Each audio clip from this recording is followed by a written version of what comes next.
my gosh, like you open the page and the pages are hot. Oh, there's so much tension in this book. She knocks out, falls asleep. Next thing you know, she wakes up. There's 3 strange men.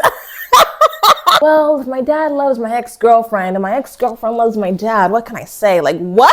Can you stand up? I don't know if that'll go into detail, but this is my review.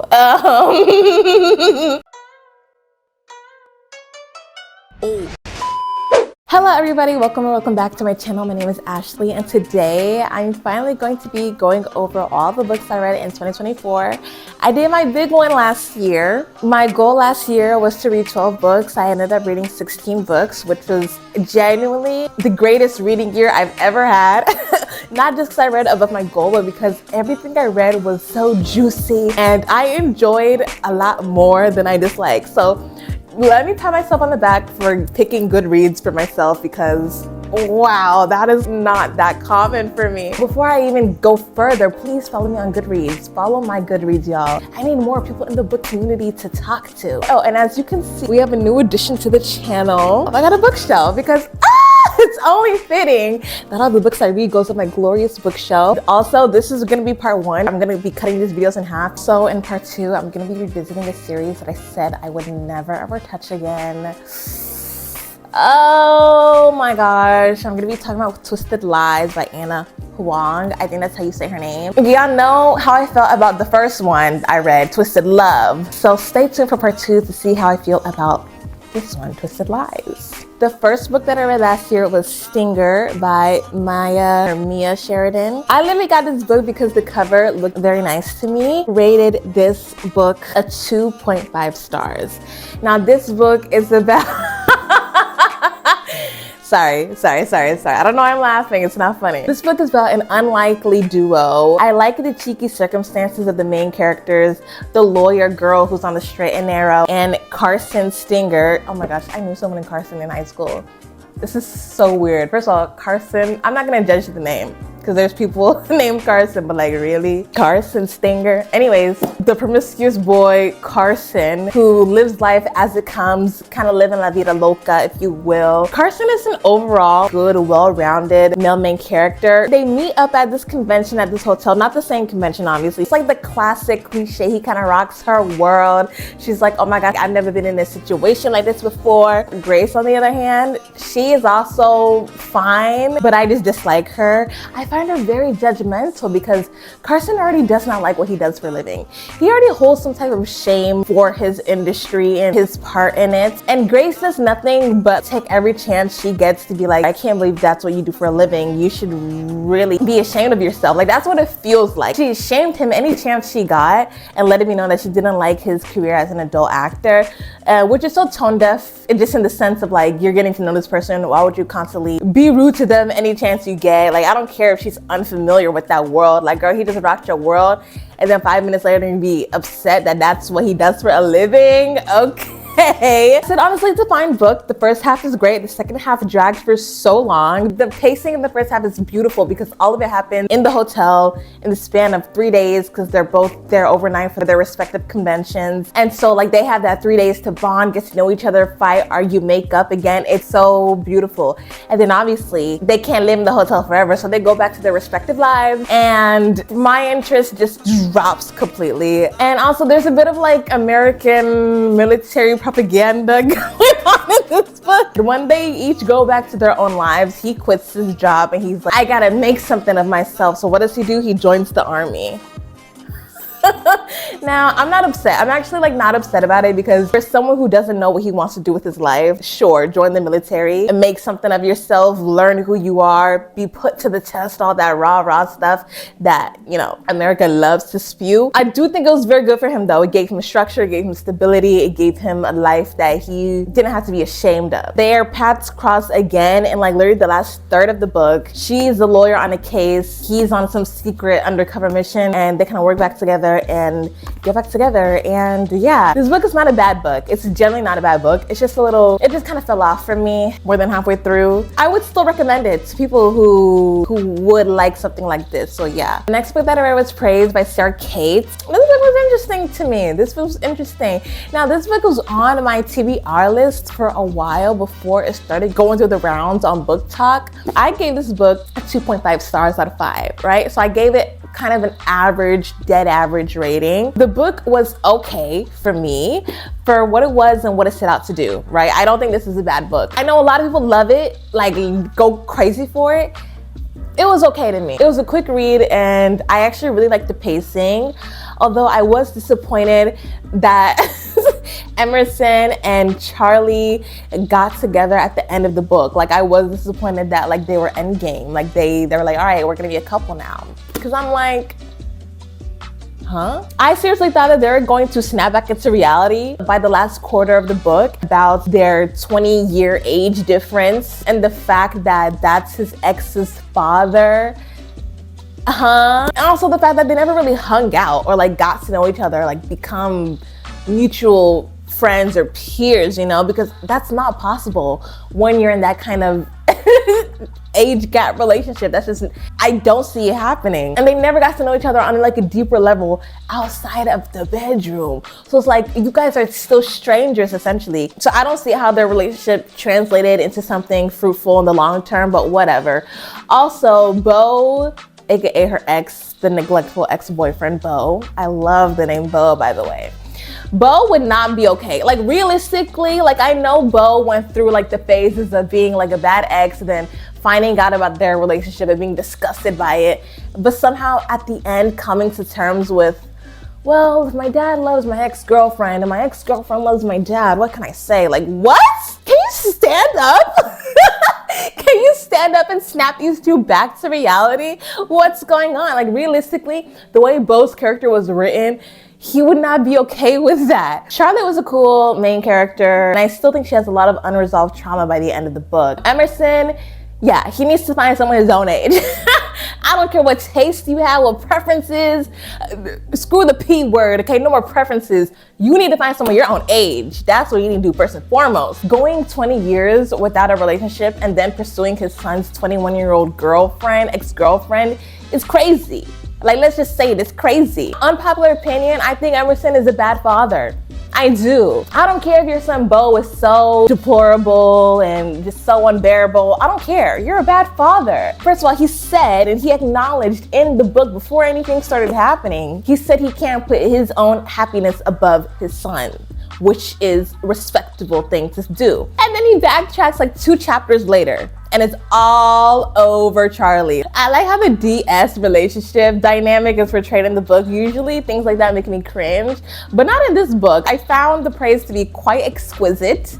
That's me putting it in modest terms. I found it to be very nice, and it's very healthy overall. I also like the switchy aspects of their dynamic, like near the end, when Emerson was the one like begging on his knees. I'm like, what's going on? And when Emerson was like, I'll do whatever you say, I'll just do whatever you say. I'm like, is this Emerson Grant begging on his knees?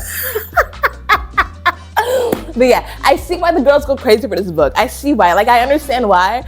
I just didn't really get behind it. I also am not going to continue the series, except I just bought Mercy by Sarah Kate, which is a story that features Beau as the main character.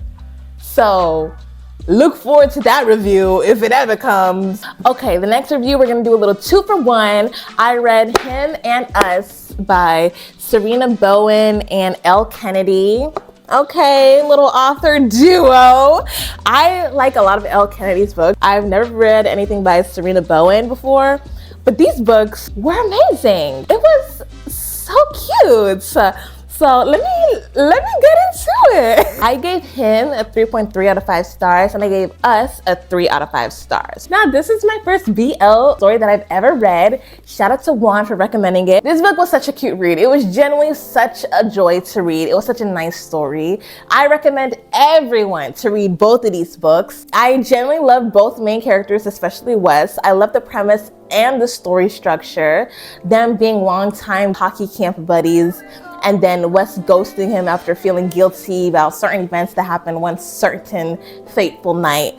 And woo baby, this book has like flashbacks back when they were 18, and the flashbacks have so much tension. I'm like, oh my gosh, like you open the page and the pages are hot. Oh, there's so much tension in this book. The romance in this book is phenomenal. Nothing felt rushed or forced or like it came out of left field, which it just goes to show how well the characters are written. They're both so passionate about each other, and I love how Wes was really handling him with care because he was so scared of making like the wrong move or overthinking whatever Jamie might have been thinking.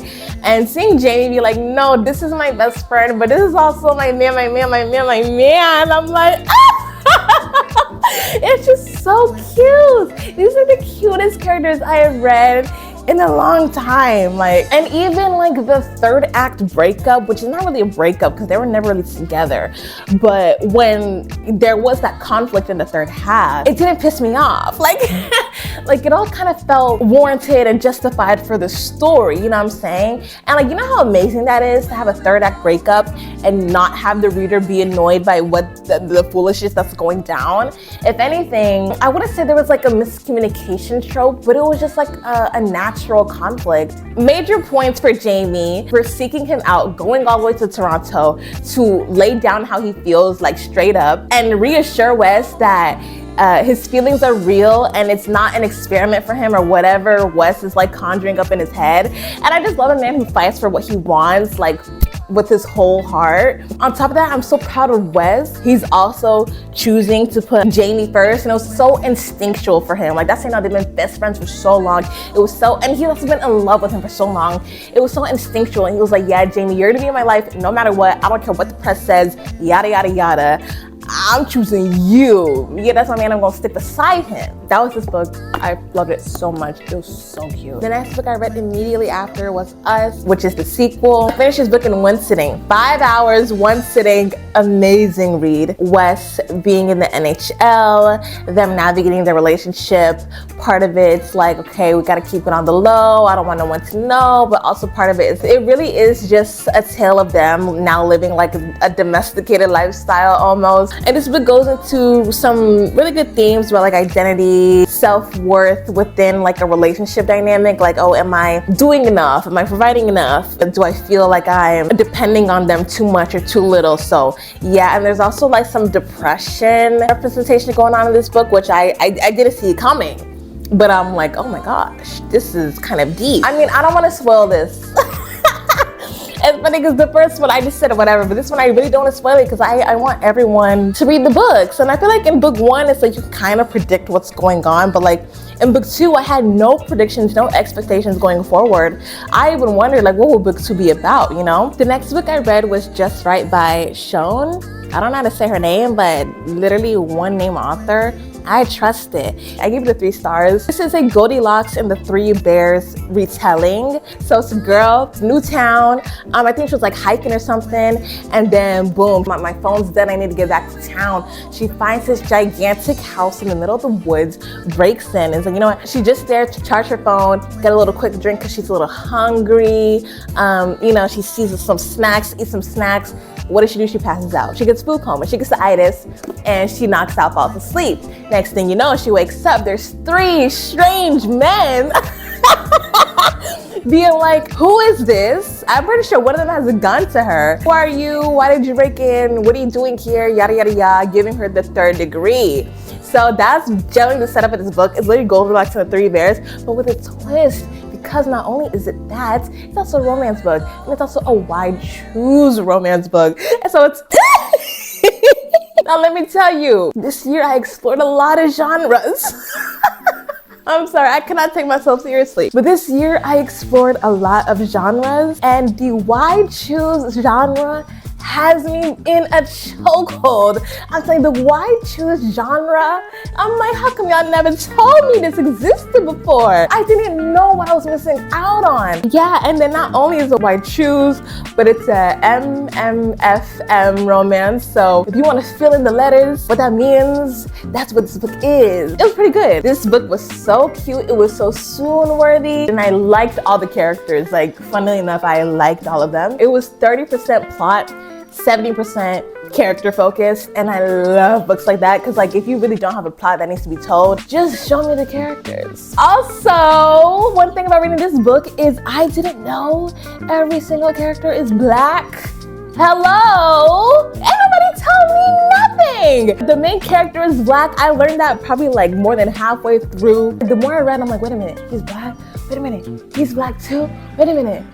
They're all black. I literally almost did a backflip because it's like, it was a nice surprise. And also, I should have just known that they're all black because the main guy's names, Lorenzo, Romeo, and Sincere. Sincere, yeah, that's pretty black. That's pretty black. I should have known. I would recommend this book to anyone who likes the genres of what I described in this book. Next, I read It's Not Summer Without You by Jenny Han. I just read this because the show's gonna come out any day now and I needed to catch up. I gave this a 2.5 stars out of 5.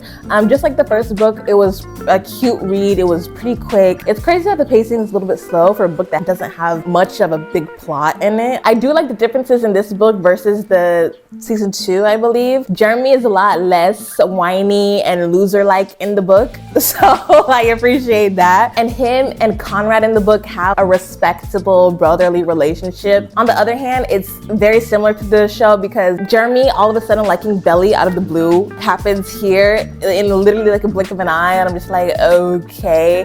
And Conrad is also extra moody in here, so I like this book. It's cute. I would still recommend the show over the book, but yeah, that was this book. Trigger warning, Colleen Hoover. But the next book I read was Too Late by Colleen Hoover. Why did I read this? Okay, you have to remember. I'll say this every year if I have to when I do these freaking videos. When I started reading again in 2018, 2019, I bought Colleen Hoover in bulk. So some of her books had just been sitting on my bookshelf unread, collecting dust, and I just haven't gotten to them. But this year, I read one, and it was this one. And the only reason I read it, because I read the description, and maybe silly me for thinking this, but the description was promising, okay? I read this book because I saw drug trafficking, DEA. So imagine my surprise when I open this book and they're in a college setting. I'm tired of reading about children. I am. I'm tired of reading about teenagers and college-age kids. I thought this was gonna be like an adult drama-filled book, but no. And even worse than that, the adults in this book are so childish.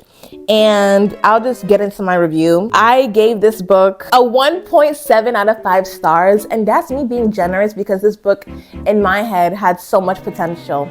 It did. And it didn't live up to anything. Sloan and Carter got together way too fast. They only met up in person like 3 times and they were already talking about how they're kind of like in love with each other without really saying it. It wasn't unrealistic for them to be flirting every other day, but then following the day where he finds out, the DEA agent finds out that he's the girlfriend of the drug trafficker that they're trying to pin down, they start acting like they have so much to lose and there's stakes in the situation. And it's like, oh my gosh, like he can't find out that I'm talking to you. But it's like, babe, he's still a stranger to you. Like, what's going on? Like, you guys don't even know each other, really. Like, you guys actually don't know each other. And another thing with that, like, Sloan is such a damsel in distress type of character to the point where it kind of gets annoying to read. And that's the thing about Colleen Hoover. She loves a damsel in distress. She really does. Carter, the DEA agent, who I had so much hope for, he was so unhinged whenever it came to Sloan and her protection. He would be so night and day. And it's like night and day in a way that he would be so possessive. And it's like I said, 5 seconds ago, you guys don't know each other. So what's actually going on here? And the person who they described as the big bad kingpin, Asa Jackson, is just a cokehead. Like that's what he is. He's a cokehead who also sells drugs on campus. Like, I'm thinking he's about to have this operation. He has these goons, he has these bodyguards, he has this and that, and things moving in place. No, it's actually one big glorified frat. everyone who he surrounds himself with is an idiot. And he's also an idiot, the kingpin idiot. So it's like, okay, am I supposed to be afraid of this guy? I don't know. I think the most disappointing part about this book, aside from the subpar romance story, is the fact that the core mission was to take down this big drug dealer. And it's, like I said, a 20-year-old kid. And he's also a horrible antagonist. Spoiler alert too, there's a random pregnancy plot line. Do I need to say anything else? I don't think so. And yeah, you know, Colleen Hoover, she's so pro keep the baby. So it's just this story and the pregnancy plotline and everything that was going on, it just felt like a Lifetime movie. I've said it before and I'll say it again. Colleen Hoover's books are Lifetime movies, and I haven't been proved wrong yet. You know, this may be your cup of tea, maybe not. Next, I read That One Night. Look how skinny this is. It's a novella. I read this prequel after I read the main book, Pucking Around. Let me get closer so you guys can like take me seriously. When I say this is the best thing I've read in an extremely long time. I think this is the most engaged and most exciting and most steamy read I read in my life. Oh my gosh. Now this book, I'm just gonna kind of talk about them together, but not really, because I'm gonna go in depth about these books back to back to back, and I can only have enough time to do that in part 2. But this is about Rachel Price and Jake Compton. Rachel Price is the newly team doctor of the Jacksonville Rays hockey team. Also, before I get into these books, I would like to retract a statement I said 2 years ago about sports romances, like how I said it's oversaturated. Is a sports romance. Now, like I said earlier, if you asked me 2 or 3 years ago, I would have been like, yeah, I do love a good sports romance. But here's my thing. I think especially in most recent years, the rise of like hockey teams and football team stories is way too overly saturated. Like, I liked it in the beginning. I thought it was cute. I thought it was fun. I thought it was fresh. But I'm tired. I'm tired.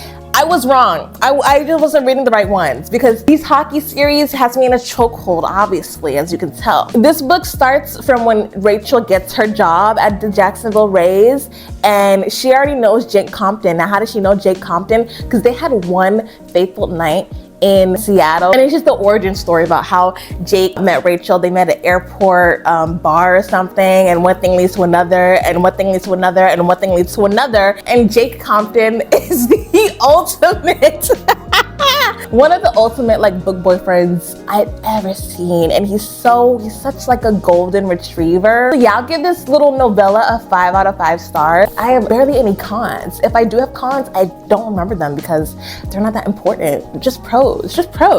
I mean, and it's like, you will fall in love with these characters. I'll get more into that in part 2, but for now, that'll be all for this video. If you guys liked me reviewing these books and talking about them, I'll definitely do more book related videos. But yeah, that is it for now. Part 2 should be up. I'll try to post it at the same time. But if you like this video, go ahead and give me a thumbs up. And if you really liked it, go ahead and subscribe. And I'll see you guys in my part 2. All right? Bye.